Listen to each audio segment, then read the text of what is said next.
नमस्कार साथियों, मैं प्रवीण प्रजापति आप सभी का स्वागत करता हूं फिर से अपना YouTube channel defence blog Praveen पर। जैसा कि अभी हम देख रहे हैं, परीक्षार्थियों के लिए एग्जाम का दौर आ चुका है। 12वीं हो, चाहे 11वीं हो, चाहे 10वीं हो, चाहे कोई भी परीक्षार्थी हो, एग्जाम बहुत नजदीक है। तो इसीलिए हमने सोचा एक वीडियो बनाया जाए। अभी ट्रेंडिंग वीडियो ये चलेगा एफकेट एग्जाम के बारे में, तो डिफेंस ब्लॉग प्रवीण पर आज आपको सूचना दी जाएगी। पेन कॉपी निकाल लीजिए और नोट कर लीजिए। इन सभी चीज़ों को बहुत ज़्यादा हेल्प करेगी कि किस प्रकार आपको अप्लाई करना है एयरफोर्स में।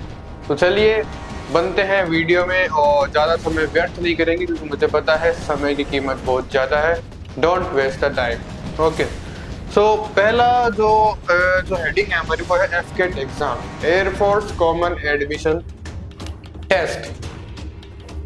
भर्ती 2 दिसंबर से शुरू हो रही है गाइस। क्या लिख रहा हूँ, 2 दिसंबर।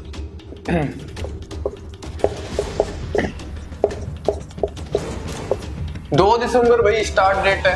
पहली बात तो ठीक है, ये हो गई स्टार्ट डेट। बात करते हैं लास्ट डेट की।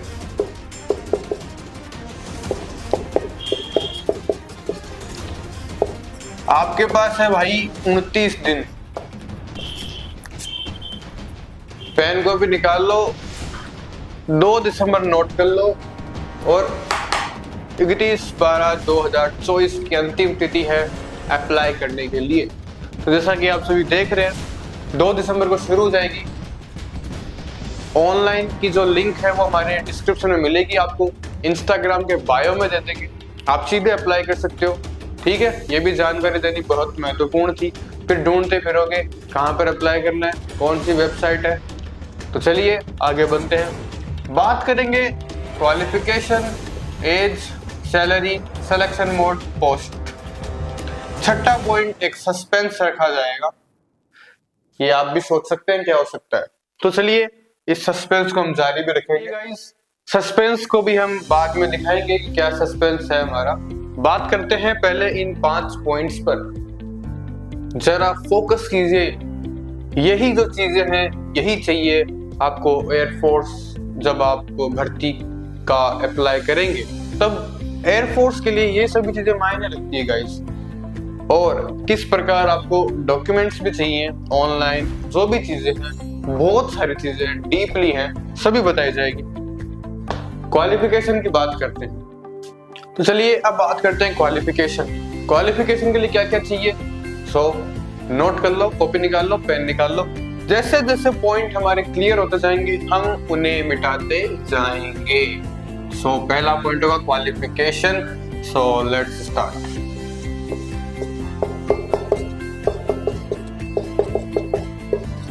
तो भाई क्वालिफिकेशन के लिए भाई सीधी सी बात है, 10+2 का लेवल होना चाहिए।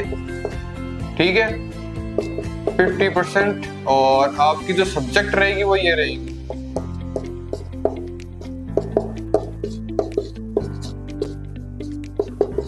Physics and maths. Physics and maths आपको कंपल्सरी है। फिजिक्स एंड मैथ्स तो चाहिए ही चाहिए 10+2 के लेवल पर।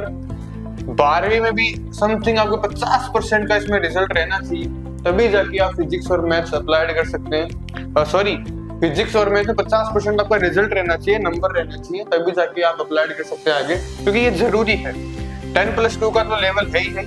12वीं, अब बात कर लेते हैं 12वीं में क्या आपको मिलेगी चीज। जब आप 12th रनिंग में हैं और आपका सपना है कि मुझे एयरफोर्स में जाना है, भारतीय वायुसेना के अंदर, तब भी आप अप्लाई कर सकते हैं और साथ साथ में इसकी एग्जाम की तैयारी कर सकते हैं। लेकिन शर्त यह है कि जो गवर्नमेंट है उसने ये लागू कर रखा है कि 20 साल होना ही चाहिए अगर आप 12वीं पास आउट होते हैं। तो 20 साल की उम्र तो लगभग चाहिए ही चाहिए, तभी आप जाके अप्लाई कर सकते हैं। अगर आप बात करते हैं अग्निवीर की, चलिए ये भी बीच में टॉपिक चला ही देते हैं। अग्निवीर की अगर आप बात करते हैं, ये अग्निवीर के बाद बहुत सारे नए नए रूल लागू हुए हैं। तो इसमें जो एज रहेगी 17.5 से 21 की आपकी उम्र रहेगी, और इसमें कोई भी उम्मीदवार आप सेलेक्ट होंगे, जो भी 17.5 से 21 साल की उनकी उम्र होनी चाहिए, तभी जाके वो सेलेक्ट होंगे और अप्लाई कर सकते हैं। तो ये बात भी नोट कर लो। और 17.5 तो मिनिमम है, 21 तो हाईएस्ट है। 21 के बाद कोई भी अप्लाई नहीं कर सकता। 17.5 प्लस आधा, 17.5 के बाद में कोई भी अप्लाई कर सकता है। तो ये चीज नोट कर लो। क्वालिफिकेशन की मैंने आपको बात बता दी है। 10+2 का लेवल होना चाहिए। 12वीं के साथ में करना है या फिर पास आउट होने के बाद में करना है। तो 20 साल की उम्र तो चाहिए ही चाहिए। चलिए बात करते हैं अगले टॉपिक पर। और हाँ, ये बात भी ध्यान रखिए, मैं क्या कह रहा हूँ, ये बात भी ध्यान रखिए कि जो डिप्लोमा कैंडिडेट्स है,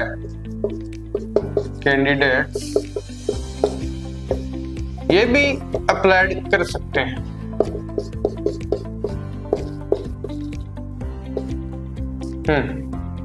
तो डिप्लोमा कैंडिडेट्स है वो भी अप्लाई कर सकते हैं, ठीक है। तो ये बात भी नोट कर लो। बात करते हैं फी की। तो भाई 500 रुपए का पत्ती दिखानी पड़ेगी, 500 रुपए लगेगी फी के लिए। बात करते हैं एनसीसी वालों के लिए, नेशनल कैडेट कोर वालों के लिए, तो भाई 0% है स्पेशल एंट्री। शर्त यही है, स्पेशल एंट्री वालों के लिए 0% है, ठीक है। एनसीसी स्पेशल एंट्री के लिए 0% है। फी तो मात्र 500 रुपए ही है ऑनलाइन अप्लाई करने की, ठीक है। ई मित्र जाइए, घर से कीजिए, फोन से कीजिए, लैपटॉप जो साधन है उससे कीजिए। अब बात कर ली है हमने, वैसे तो एज की बात कर ही ली है, लेकिन फिर भी एक बार लिख देते हैं। एज चाहिए भाई 17.5 से लेकर 21 साल की एज चाहिए। भारतीय वायुसेना के अंदर नौजवान बच्चे जाते हैं और जिस प्रकार वो आज मेहनत कर रहे हैं और किस प्रकार आज हमारा देश वायुसेना के अंदर रैंक हासिल कर रहा है, उसके लिए इन सभी बच्चों का बहुत योगदान है, भारत सरकार का भी बहुत योगदान है। तो ये थी एक मोटिवेशनल लाइन जो आपको प्रभावित करेगी एयरफोर्स में लाने के लिए। तो ठीक, एज की बात हो चुकी है, 17.5 से 21 है, ठीक है। ये बात थी अग्निवीर की।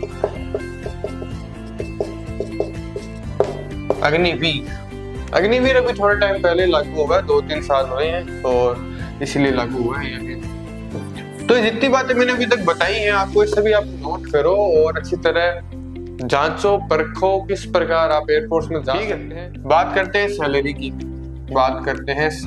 की। आ जाओ भाई।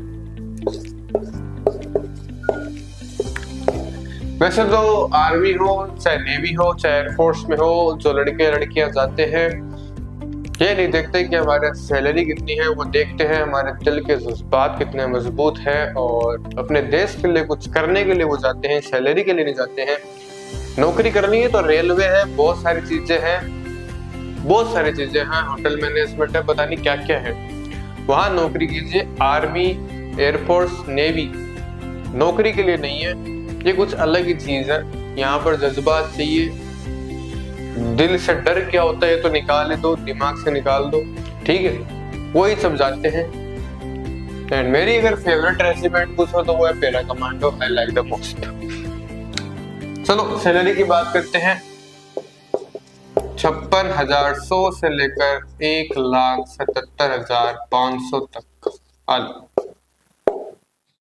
वापिस लिख देंगे सैलरी, 56,100 से लेकर 1,77,500। नोट कर लो भाई, नोट कर लो। तो एज हो गई है, क्वालिफिकेशन हो गई है, सैलरी हो गई है, फी की बात हो गई है, एनसीसी वालों के लिए बात हो गई है। तो चलिए, बहुत सारे टॉपिक अभी पेंडिंग है, इतनी जल्दी नहीं होगा ये पूरा जो वीडियो है। तो चलिए, पोस्ट कितनी है? पोस्ट भाई साहब, ये है पोस्ट 336। 336 पोस्ट है एयरफोर्स में इस बार। 336 पोस्ट दी गई है भारत सरकार के द्वारा। तो नोट कर लो। हेलो, इतनी सिंपल सिंपल बातें बताई मैंने यार, एकदम नॉर्मल बातें, डीपली तो जाना ही नहीं है अपन को। एज 17.5 से लेकर 21, क्वालिफिकेशन 10+2 का लेवल होना चाहिए, 10वीं पास तो चाहिए ही चाहिए भाई, 9वीं वाला नहीं देगा कोई वहां पर, ठीक है, 11वीं वाला भी नहीं देगा, 12वीं पास आउट हो या 12वीं के साथ हो, कुछ कुछ बच्चे एनडीए भी साथ में ही कर लेते हैं, बढ़िया बात है, करो। तो 17.5 से लेकर 21 साल तक अग्निवीर की बात हो चुकी है, फीस की बात हो चुकी है, एनसीसी स्पेशल एंट्री की बात भी मैंने बता दी है, ऐसा नहीं कि नहीं बताई है, पीछे वीडियो रीबैक होता है वो देख लो भले ही, ठीक है। अब बात करते हैं कि जो एफकेट एग्जाम होता है ये किस बेस पे होता है भाई, बेस क्या है इन चीजों का, चलो लिख लेते हैं, कोई बात नहीं। एफकेट एग्जाम का बेस क्या है, चलो 1 2 3 पीएसटी,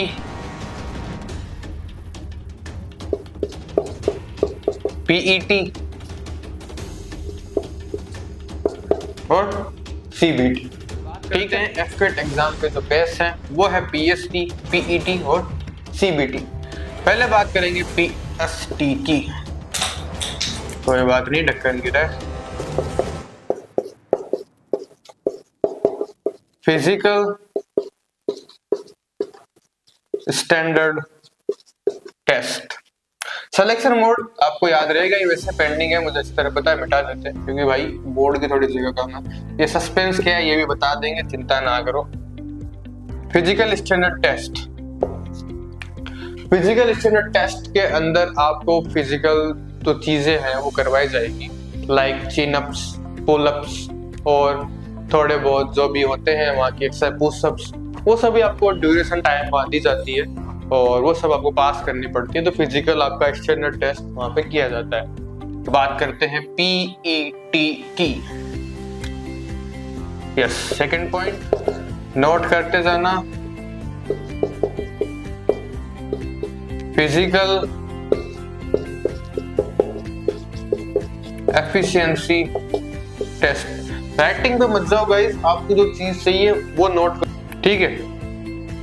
तो PET, physical efficiency test,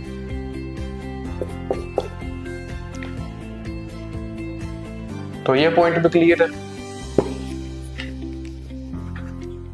third CBT, computer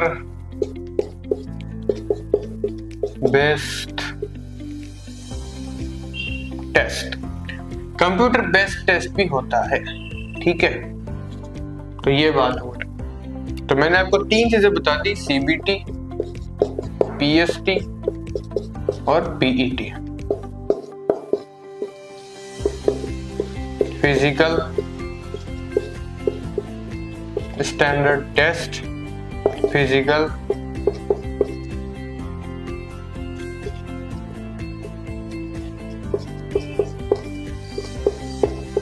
efficiency test, computer based test, physical standard test, physical efficiency test. तो ये 3 है, ये 3 है जिसके ऊपर आपका ये जो बेस रहता है, ठीक। मैंने क्या बताया था, बेस क्या रहेगा, एक बार फिर से थोड़े बड़े बड़े शब्दों में, सीबीटी, पीएसटी और पीईटी। लो भाई, ये जो है पूरा बेस है एफकेट का।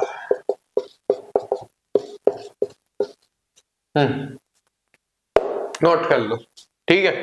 तो ये बात हो चुकी है, ज्यादा लंबा थोड़ा वीडियो बनेगा नहीं। बात करते हैं सिलेक्शन मोड।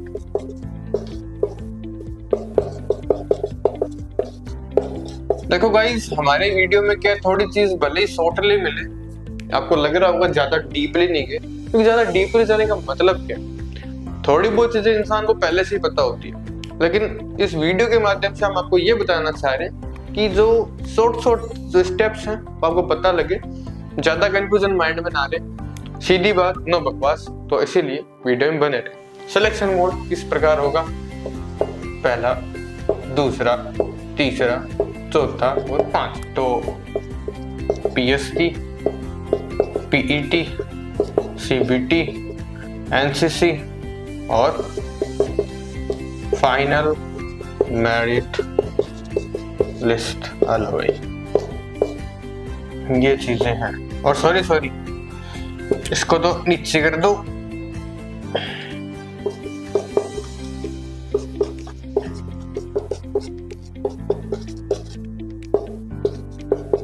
इंटरव्यू के बिना भाई कोई नहीं लेगा, इंटरव्यू तो चाहिए ही चाहिए। तो ये थे बेस। PST, PET, CBT ये मैंने बता दिया। बात है NCC की, इंटरव्यू की और स्टेट मेरिट लिस्ट की, सॉरी फाइनल मेरिट लिस्ट की। तो ये चीजें हैं जो आपको नोट करनी है। मैं ये भी बताना चाहूंगा, ये तो मुझे शुरू में बता देनी चाहिए थी। 8 अक्टूबर 1932 एयरफोर्स डे, सभी सेलिब्रेशन करते हैं, आशा है आप भी करते होंगे। तो अब हम नोट करते हैं कितनी चीजें हमने बता दी है। एज और क्या क्या बताया भाई, आप भी बता दो थोड़ा। सिलेक्शन मोड हो गया।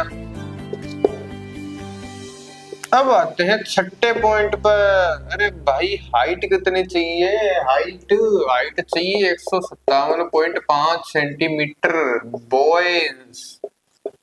गर्ल्स की बात करोगे 152 सेंटीमीटर। ओके गाइस, तो गर्ल्स के लिए चाहिए 152 सेंटीमीटर, बॉयज के लिए चाहिए 157.5 सेंटीमीटर।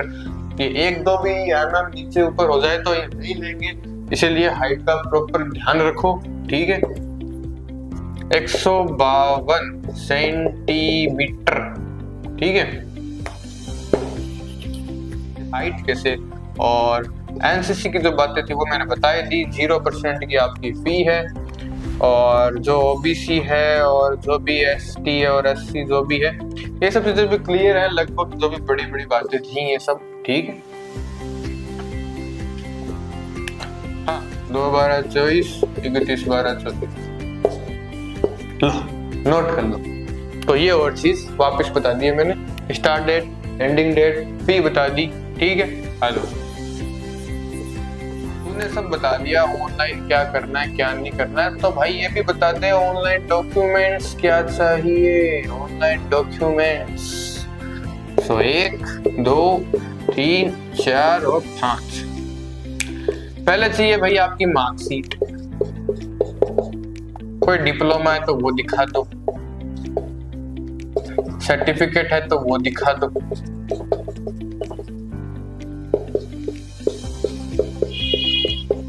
Passport photo.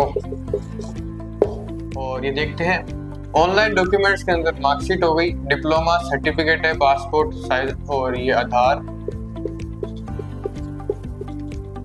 कार्ड, ठीक है, पासपोर्ट फोटो और सिग्नेचर। ये लो,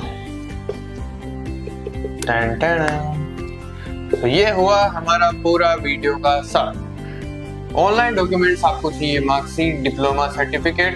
अगर मार्कशीट है तो मार्कशीट दो, डिप्लोमा तो डिप्लोमा दो, और ये लिखा है सर्टिफिकेट, पासपोर्ट साइज फोटो। मेरे हिसाब से 2 फोटो चाहिए होगी, आधार कार्ड की एक कॉपी ले लो, सिग्नेचर भी। तो इसी प्रकार आपको ऑनलाइन पूरा फिल करना है। और बहुत बहुत बधाई हो एफकेट एग्जाम्स की। तो बने रहें डिफेंस ब्लॉग प्रवीण के साथ, और किस प्रकार एफकेट में आपको अप्लाइड करना है। मुझे ऐसा लगता है ज्यादा जानकारी कोई जरूरत है नहीं, जितना शॉर्ट टर्म वीडियो बने उतना ही बढ़िया है। क्यों मैं आपका टाइम वेस्ट करूं और क्यों मेरा करूं, इसीलिए जो चीज थी फाइनली मैंने सारी चीजें बता दी है। एक बार थोड़ा सा सार और बता देता हूं मैं नॉर्मल, ठीक। सिलेक्शन मोड चीजें थी, और जो भी आपकी फॉर्म की अप्लाई की डेट है, एंडिंग और स्टार्टिंग, तो ये सब चीजें नोट कर लो। और इसीलिए हमने एक छोटा सा वीडियो बनाया, और आशा करते हैं वीडियो अच्छा लगा होगा। कोई मिस्टेक हुई होगी तो माफ कीजिए, एंड बने रहे डिफेंस ब्लॉग प्रवीण के साथ। जय हिंद, जय भारत, और नेक्स्ट वीडियो भी जल्दी ही आएगा।